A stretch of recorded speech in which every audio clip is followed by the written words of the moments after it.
So it's time for my 2 cents. I don't know if you heard, there was a little basketball game Saturday. Now wait before all you Duke fans get mad and start throwing things at the TV, because I make no bones about it. I'm a Carolina diehard, right?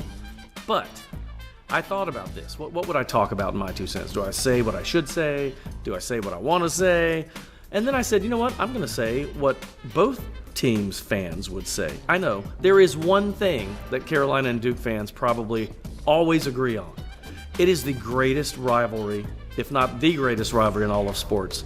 In the top 3, no doubt.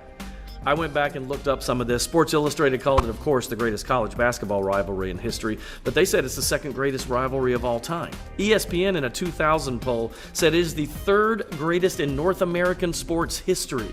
That's huge.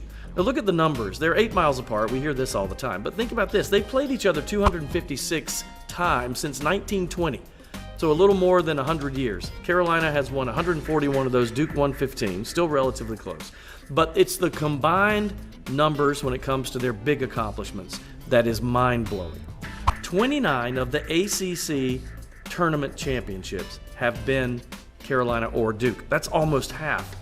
51 of the 65 regular season titles, it was either Carolina or Duke.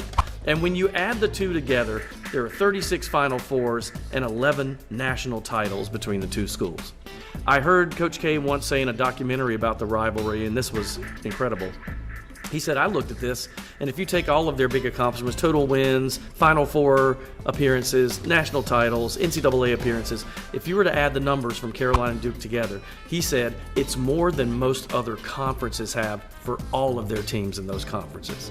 So no matter which shade of blue you are, there's always a win, there's always a loss. We can all know that it is the greatest rivalry in sports, and we get to be a part of it. Go Heels. That's just my 2 cents. I had to get it in there. That's just the 4 to 5. WFMY News 2 at 5 starts now.